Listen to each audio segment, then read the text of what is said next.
Well, it finally happened during the after hours into the pre-market this morning. Nvidia finally hit its $5 trillion market cap. So we'll see how the market treats that. And I'll tell you what, it's hard to call exactly when the top of things is going to happen. We're going to take a look at the markets, and we're also going to give an update on those best penny stocks to buy now. And then we'll take a look at Nvidia's chart, Palantir's chart, and then also an update on SoFi from what we saw yesterday with its move, and did it exactly reach that point that we thought it would, up at that resistance level to the north around 32 bucks.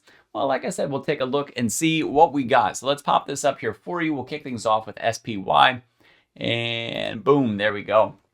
All right, so what we see from yesterday is that we see an indecisive candle, but moving a little bit to the north. And this could also help us, because if following this doji candle that we have here, we have a green candle, that could be a further continuation for SPY. And so let me also pop that up, and let's also get some extensions on here. It looks like what we have going on for the S&P 500 here is that right at about 689 up to 690, we have some very key resistance levels here. So we absolutely want to watch out for that for signs of a massive rejection. So like I said, there's a 1 in here. If I put down the retracements for a moment, you can see that 689.96. And if I put up the retracements on here, that's 689.44. So just within several cents of each other is where we have those values come in. And those are going to be very critical for us for watching what can come next for SPY. We need to sit on top. We'll just call it 690. Need to sit on top of 690. We have to be very careful here that we don't hit our heads. That can give us a bit of retracement, but could also set up for the next opportunities. So let's move over to the NASDAQ 100's ETF that we have here, and click on that, click on that. There we go. So looking at the NASDAQ 100, we have room up until 640. And not a lot else that's shining up there. It's another $5 or so from where we're at right now. And that's not as heavy resistance as we saw for the S&P. Now, mind you, we do have Nvidia really pushing at things right here. And so that should really help out things like the NASDAQ 100. A lot of the large caps enjoying very much a big old rally yesterday. Small caps suffering a little bit. So let's go over to IWM, because what happened with IWM? Well, it got outperformed, whereas the NASDAQ 100 went up about 0.75% yesterday. We had the S&P go up about 0.25%, and then we had about a 0.5% decline for the risk assets. So that's a theme that you want to pay attention to in terms of the penny stocks, because they were not favored yesterday, but that doesn't mean they're down and out. I talked about this shelf that we need to break that happens to be north of 250 for IWM. And if we go over to Bitcoin, this is the hourly chart that we're looking at, and you can see this shelf that we have right up here, right around 116. Now that is where the line the bears are currently holding on the hourly chart. Sorry for the jump. We're still up here around 116. But I did want to show you down here across the bottom, the bulls are taking more and more ground. And so far at that 200 hour is where we're finding that support. We want to see that support hold. If we jump out to the daily chart for a higher period chart, what exactly do we see? Well, exactly what I said we wanted to see so far, that we would likely see. So what we saw was a break of the 50, some high wick candles. I said watch for support back at the 13. So if we break the 50, watch for that pull back to the 13. That's what we got so far. If the 13 holds as support, then we should be able to see that push back up above the 50. If it fails, we're probably heading back down and likely breaking down below the 200, or at least that risk of breaking down below the 200. So with Bitcoin above that 50 EMA and with IWM up above 250, that should do the penny stocks very well for us for those risk assets. Now, bigbear.ai, what are we looking for its chart? Well, we're getting some massive volumes with some selling pressure. This could possibly push us down below the 50. Now, with the background market bias is important for us. The larger cap companies did very well. The smaller cap companies and the riskier assets out there didn't do so well yesterday. And there's a lot of evidence to go along with that. If you look across the different indices and the different stocks, the penny stocks that would be out there. So you can see those rejections off the 13. Watch for that push below the 50. If the 50 holds, this shows you exactly what's important about that move to the north, as well as breaking up above that 13. And while there are some technicals, and I have a lot more that exist, you can see we're sitting on this area of support, which is very good for us. And historically, if we go back just a little bit into September, you can see that we held there. And you can also see the choppiness that we had. Also happened to be a very good, at least temporary bottoming, if you will, for bigbear.ai. So the volumes right now showing a lot of conviction in this sell down that we got yesterday. So we'll see if we can turn things around for it. I think it's going to take a background market bias or a big catalyst event in order to turn it around. And if it doesn't happen to do that, well, this thing could give us a lot of de-risking down to the south side. Then we'd be looking down for this area of support and the 200 EMA.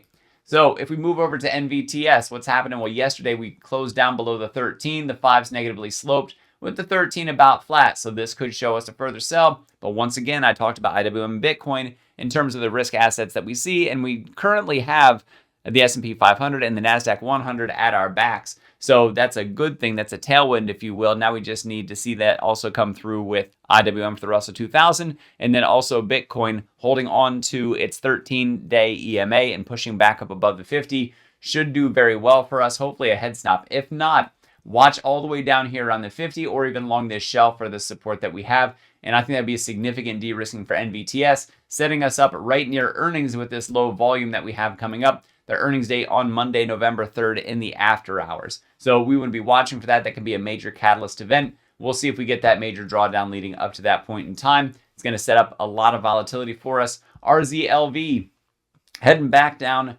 And this is actually really important when I talk about hitting your head, for example, and what happens when you get the bearish crossovers. So we had the 5 cross down over the 13 back here, and look at the sell that followed. Then we had 5 cross down over the 50. Look at the sell that we got. Now we're getting 13 down over the 50 and a big old red candle to pair along with it. These are all called bearish crossovers. The opposite, when you have the faster moving up over the slower moving averages, called a bullish crossover. So right now, what do we have to look forward to? We have to look forward to that 200 as that spot to turn things around. And just like with the other ones, I do have other technicals that go along with this, and I can put those back up there. And you can see a lot. This support that we had broken at 470 was massive, by the way. So not only did we have the moving averages snap, but we also had this cluster of support from 495 down to 470 that also broke. 424 is another line with the 200 right near it. Not the most massive support that we've seen on this one. And so we absolutely want to keep on watching out for where that can happen. And as we start to get down near that $4 mark, I mean, we saw that bounce that we got, but also a characteristic that you want to watch for is what we're getting with the lower highs and the lower lows. We're still on that downtrend right now. We haven't seen that trend reversal. This one does have a bit of a descending wedge type look that should we happen to snap back up above the downtrend on this one and up above the moving averages, retaking the 13, for example, and ideally the 50 because of where we're positioned right now, that could be that sign that we're looking for, that we're about to reverse things for RZLV. Until that time, I'm not ready to take that long position, but I do know that this is one that offers us a lot of volatility, which could make good for some options plays that are out there. ONDS, there we go. Also setting up for some further bearish crossovers with the 5 down over the 50, the 13 down over the 50. We actually broke this shelf. I talked about this before right over here that we saw on this side. We could not overtake it, and so we sold off instead. Now taking a second shot at the 50, closed down below it, recovered it, closed down below it. We're also getting lower highs and lower lows on this one. So we'll see where that dust settles. I think it would be excellent and like a super, super valuable thing if we actually made it down near this 200. Now, if you're long on ONDS and if you have positions, that's a painful thing to hear. And I don't want to sound insensitive when I say that, but I'm talking about the long trading opportunities. We could move up from here. We didn't put in a lower low yet than what we had previously. We actually did put in a slightly higher high than this minor high that was back here. And not quite the major highs that were over there, though. So significantly de-risked, and we are down near support right now as well. And once again, we can show some of the lines that you see on here, and you can see just how massive it was for us to get rejected back over here, and that sell was always going to happen. And then we have that support that happens to be down here besides the moving averages that goes down to about $6.31. If this holds, we need to see that strong momentum push to get us back up into that $8 range and above for ONDS stock. For Nvidia, getting into some of the large caps, huge volume day yesterday after more big news about further investment into AI. And look at this massive area of resistance. I said it would take a lot of volume, a lot of momentum in order to push us back up over there. And that's exactly what we got. And as soon as we closed up above 200, boom, $5 trillion market cap in the extended hours between last night and today. So right around 205 is where that happens. I don't have the exact number for you in front of me. I'm sure that we could look it up or calculate it, but we are there. We closed at $4.89 trillion market cap for Nvidia yesterday. We have resistance right at 211.50, so we would be watching for that line for hitting our heads. So we could even see a further push from here. And if we drop down to an hourly chart to see, did we peak any higher? Well, so far we did not. Now I will say in terms of momentum, we're overbought on a very short term, a very short period chart. The 1 hour chart here on the daily chart, we closed at 69.42. On the weekly chart, where are we? We're at 72, so a little bit overbought. And then on the monthly, we're at 80, which is fairly significant for a number here. But so we could actually see in a very short time frame a little bit more momentum push to the upside. Maybe it does take us north of that 211. Sitting on top of that, we have room all the way up until 231 to 236, which would be absolutely massive to put on another 10% on top of the incredible run. If we sit on top of 211, that's that next 10% that we see that push up to those. And I think that if we were able to get there, we would see a pretty big turnaround from those values. So I think it could happen at 211.50. I think it could also happen that we would get a big rolled rejection if we made it up here, 231 up to about 236. That's what we should watch for. Also, key things, and this is not to sound skeptical, but hitting that $5 trillion market cap is a bit of a milestone. And much like Bitcoin hitting all-time highs, after significant milestones like that one, sometimes you get a retracement. I don't know that we're going to see a lot of a give back here, but I did want to mention the possibility. But look at the support that we have from 192 to 200. If we open up above this and get a full candle above this, this has been massive for resistance for us. And we got a big old rejection last time we got here, just big old sell down. And then yesterday, being able to just solidly push through that, having a great day, about 5% up day yesterday. SoFi earnings positively received yesterday. And I talked about being up above this 28. We also opened up above 30.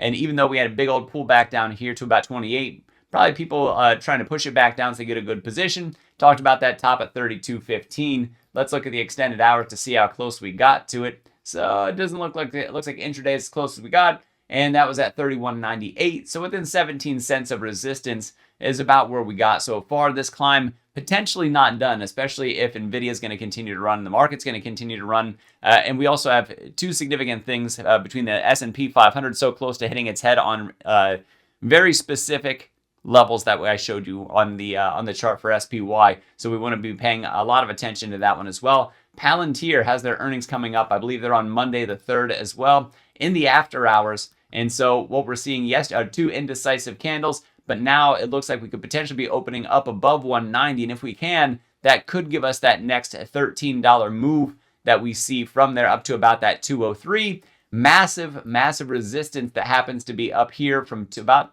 219.45 is the number. It goes up to about 222.52 is what it looks like. So that $3 range up there. Expect massive resistance if we're able to push that high. So we could potentially put on another $30 from where we're at right now, which is massive. And I think it would take the earnings catalyst in order to do that if the earnings are positively received. And we know from the last earnings, which happen to be all the way back here, that very well received, kind of hit a big area of resistance. It was always going to reject here from this critical level. We got that rejection. I talked about the critical support. We got that. And then we recovered all that, and now we've taken on a little bit more, having the highest close ever these past 2 days for Palantir. So how are we positioned for the penny stocks? We're not in a bad place from a standpoint of market bias. The risk assets have kind of gotten a kick in the teeth yesterday, and that doesn't feel too nice, but those low prices set up those big opportunities for some of our favorite plays that are out there. But we do need to watch for signs of a reversal to come in, which is why I continue to cover them and why I continue to call them the best penny stocks to buy now, because we absolutely want to keep our eyes peeled for those opportunities as they present themselves. Nvidia, round of applause for hitting that 5 trillion. Perfect. Palantir, can it put on up to that 220-ish number that I have there for you? And SoFi, is it going to break through that 32? I would absolutely love to see it. Guys, you can let me know what you think down in the comments. Otherwise, I'll see you over in the Discord. Links in the description. 3-day free trial, I believe, is still active. You can try it out risk-free. Join the thousands of members who are already over there. And also, if you would like to check out the course through Stockmo Academy, there's a link down in the description for that as well. You can click on that, sign up for the course for technical analysis, trading using technicals, and also an options course. Those two courses out there, you can bundle them, get a bundle discount. And regardless of how you sign up for those courses, you can use code word doctor and get a $400 discount when you sign up. Guys, thank you very much for watching. I am Dr. Stock, Doctor of Education. Remember, my friends, that learning is earning, and we'll see you next video.